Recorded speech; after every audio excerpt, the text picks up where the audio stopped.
you guys, it's your girl Ray, and welcome back to another podcast episode. This is the intersection, basically when I talk unscripted, unedited, unfiltered, honestly, about various pop culture references, my reviews on TV shows, movies, and sometimes books. I'm slowly getting into books. So you guys don't know, also full disclosure, I am super sorry if you guys hear a grass being cut behind me, and if you hear my smoke alarm, I'm getting batteries for the smoke alarm, and they just chose for some reason in my apartment complex to cut the grass right now for some whatever reason. But let's get into the subject of this podcast episode, Superman 2025. So it officially came out today, when I'm actually dropping this episode. It officially came out today. However, my theater had a pre-screening, early screening yesterday, and I went and saw it.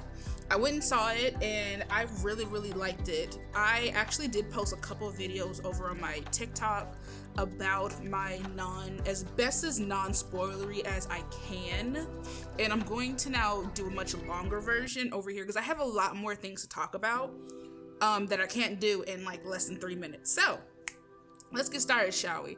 Overall, I will say I give this movie an 8 out of 10. Really an 8.5 out of 10. I'm gonna break down why.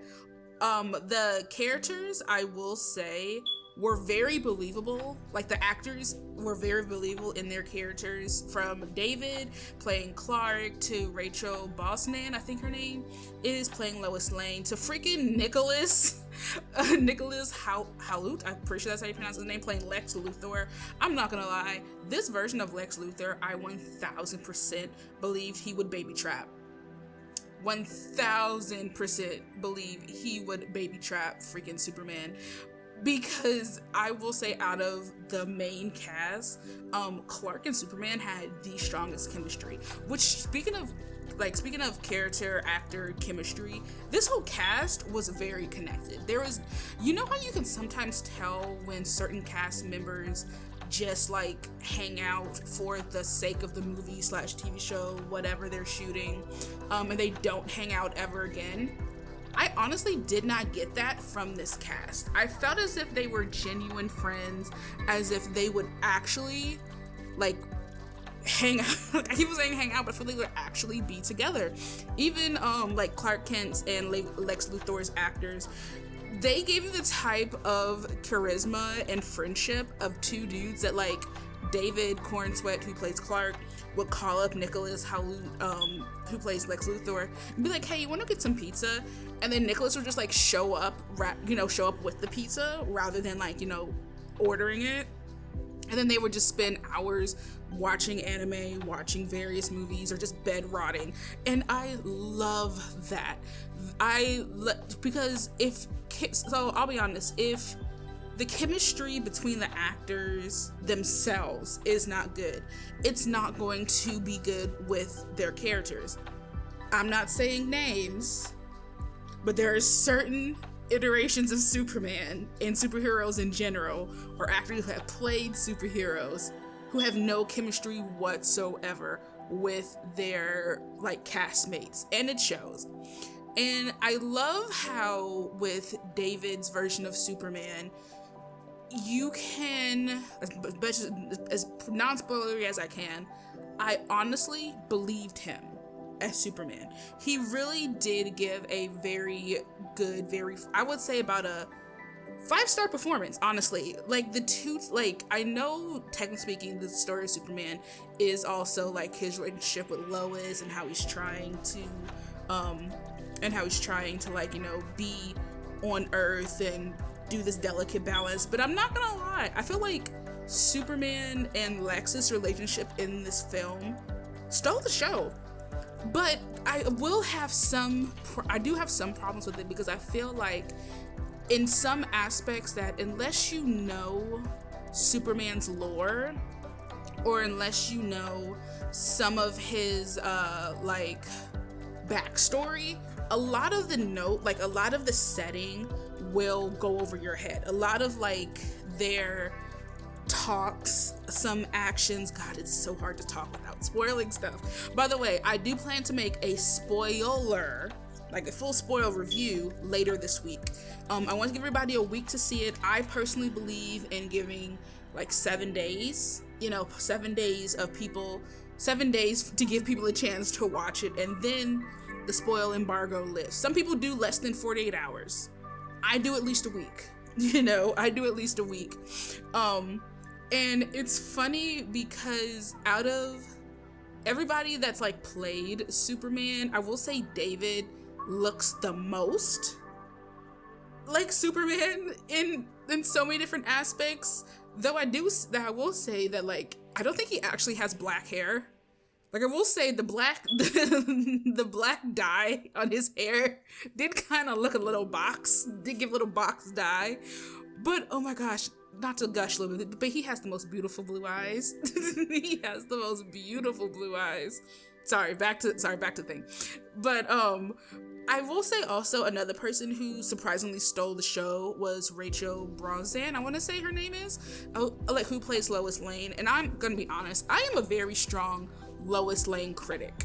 I am not ashamed of saying that I have not liked Lois Lane for almost a decade now. Now, I know this goes back to her writing, and a lot of men who write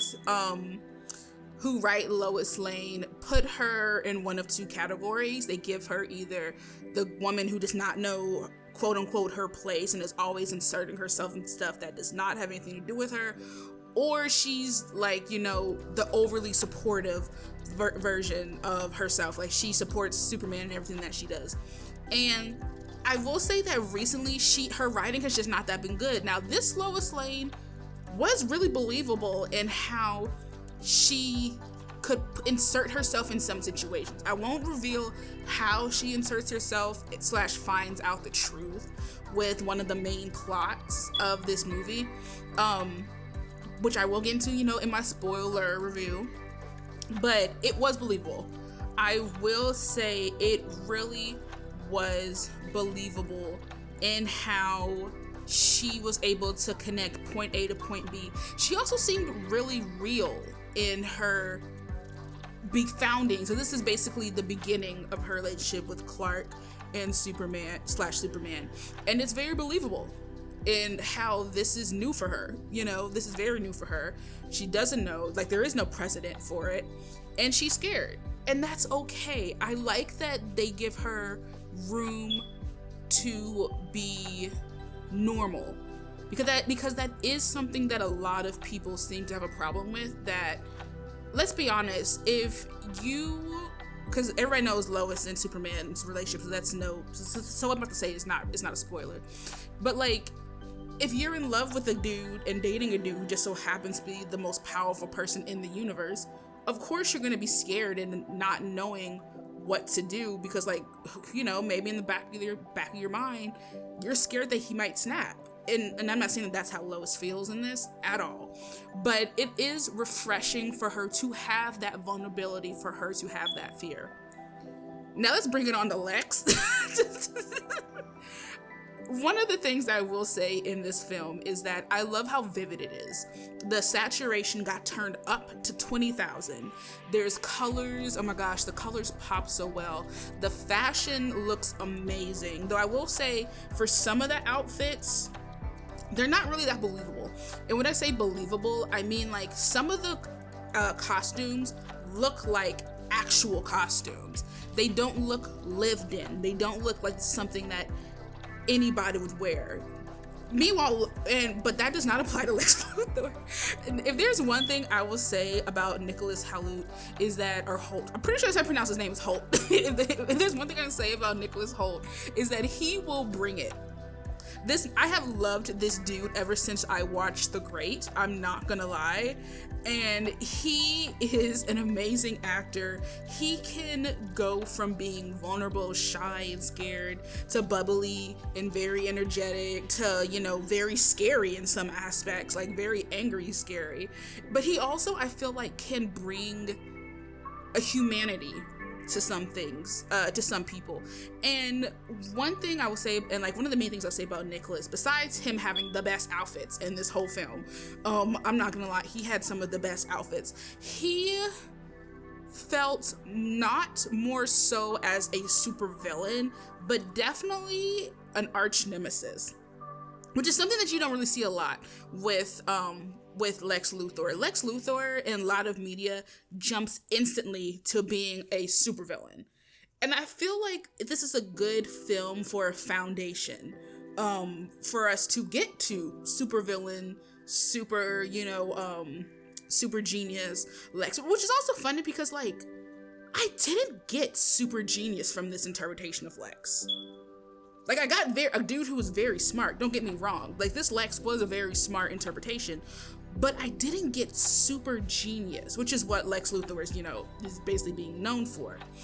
And I think that's good because it shows that he has so much to learn.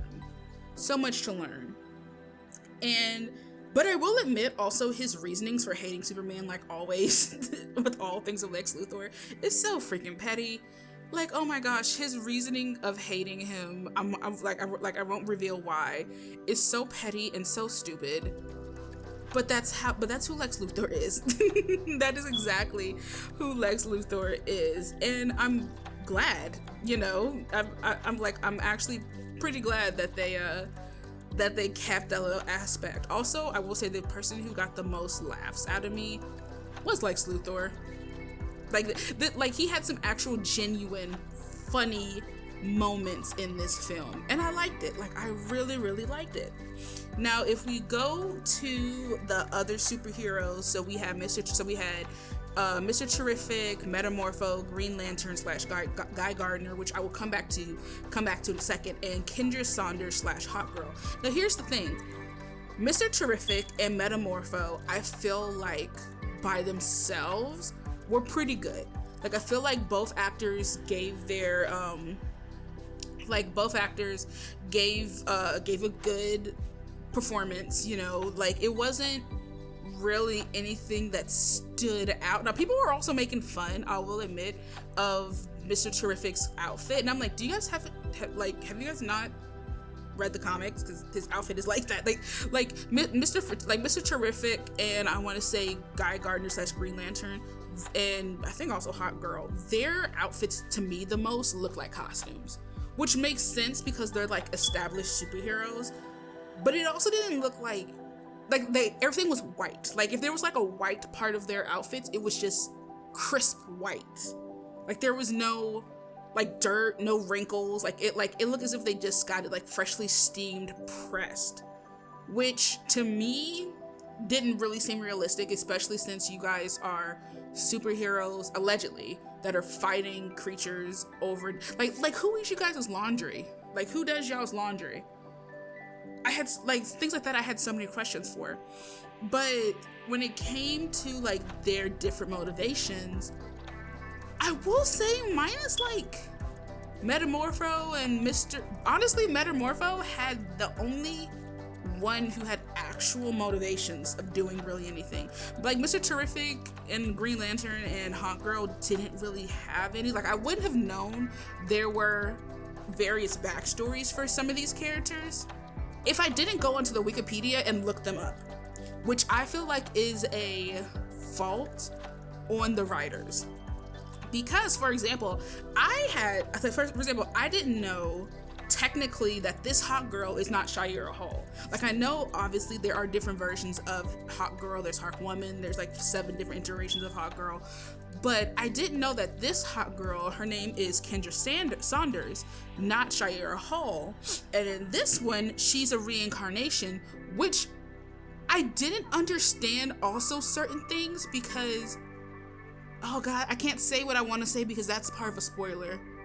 You know what? I'm gonna put a note of this in my doodling notes for when I make my spoiler review to come back to it, because I will say those who had the weakest stories was Guy Gardner and Hawkgirl.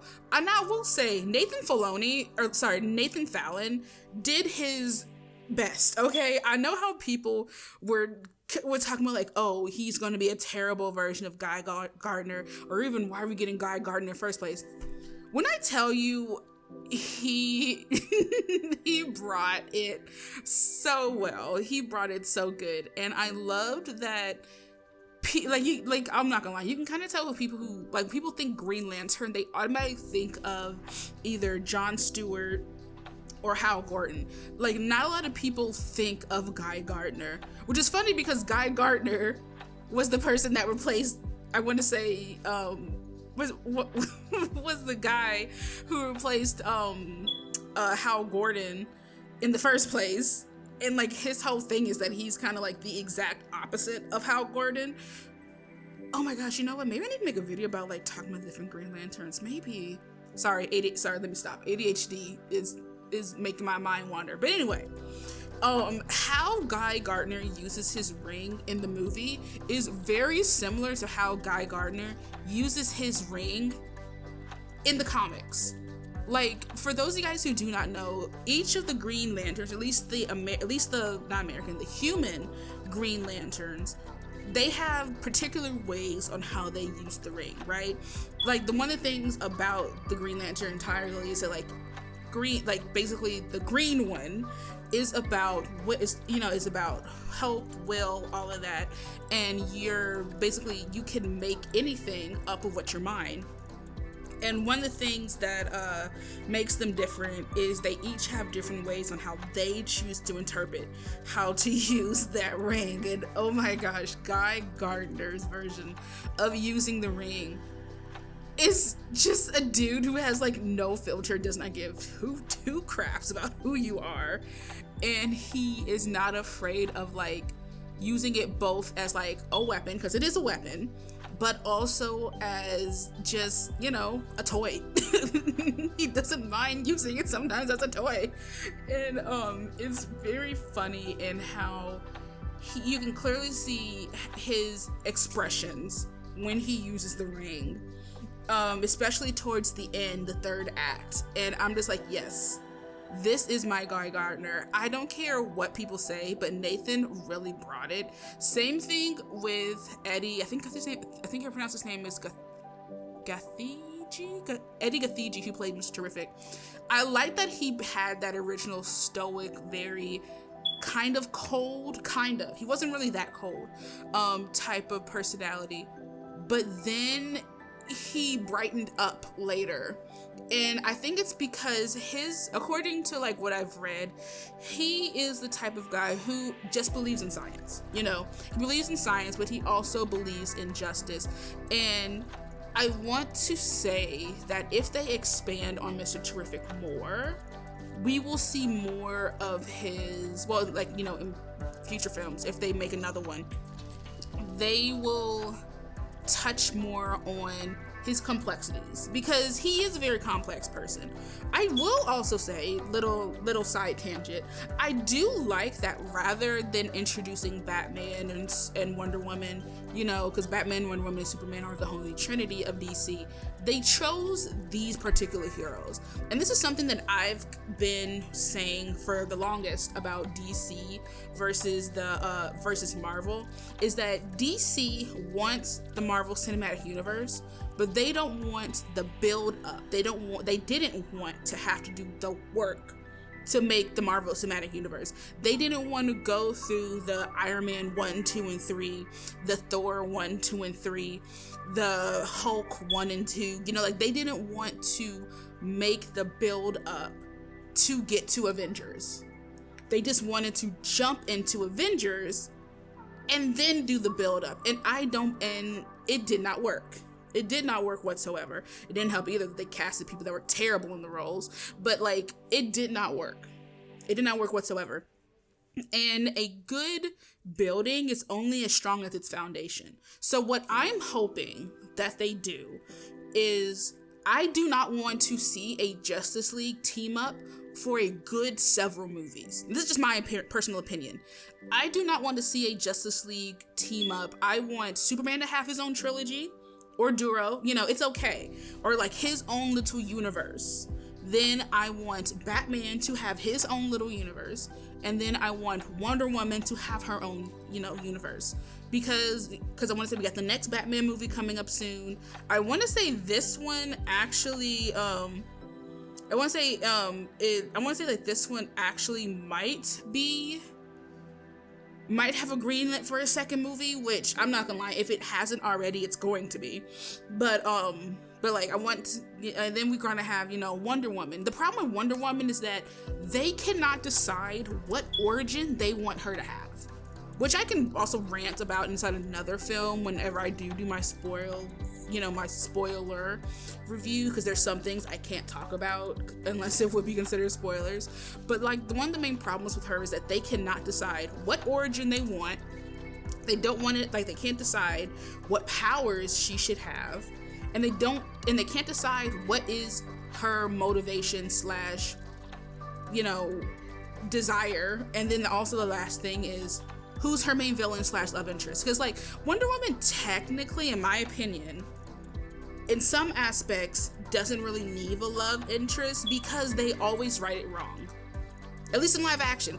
Like, comic book wise, they kind of get it okay, except recently there's a very terrible version of Wonder Woman going on right now, and I will try not to rant about that monstrosity.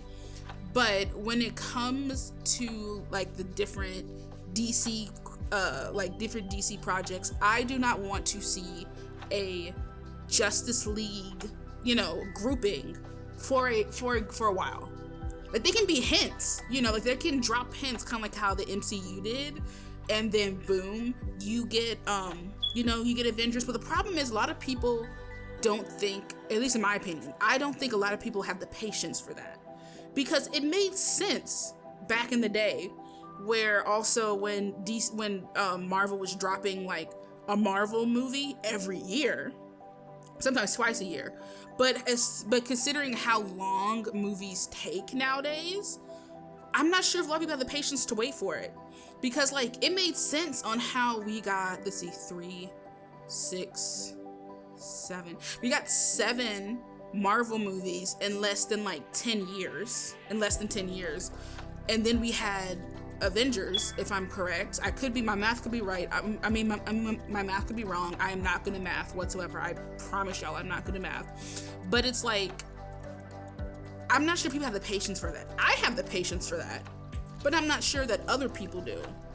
And so I would hope that they do, I would hope that they do, because the payoff, if James Gunn does it right, will be monumental. The payoff will be worth it. And also, what I want them to do is do not just linger on the big 3. I need to see other DC projects with starring other heroes that are not the big 3 or the big 7. And y'all know who the big 7 are. I need to see smaller people get either movies or featured parts in the big movies. Here's the thing. If every person of the Justice League got their own origin movie and let it be 2.5 hours long, because some of these stories need to be fleshed out, I want there to be different heroes in each movie that are also important to that particular hero, and then at the end, when we do have this, the Justice League movie, it's not just Wonder Woman, Batman, Superman, or Wonder Woman, Batman, Superman, Aquaman, The Flash, it's not just them. There's those 3/7, and each one of those 3/7 have 4 other heroes behind them. So in the end, it's 7 times 3 is 21. So in the end, we got 21 heroes. Now, is that a big cast? Hell yeah.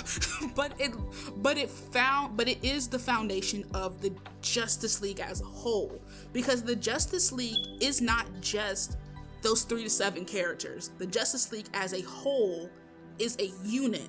Because think about it, if we have those 21 heroes, then those 21 heroes would then also have 3 heroes behind them. So that's 21 times 3, which is 63. So that's 63 heroes, and then those heroes have 3 heroes. You guys see what I'm saying? You guys see or hear what I'm saying? The math and all that? It should be that way to me. If I was writing the DCU, James Gunn, give me a call. I also am learning how to do script writing, so please, it would also be my dream to write one of these things. But it's like, I feel like that's what is needed. If I'm wrong, okay.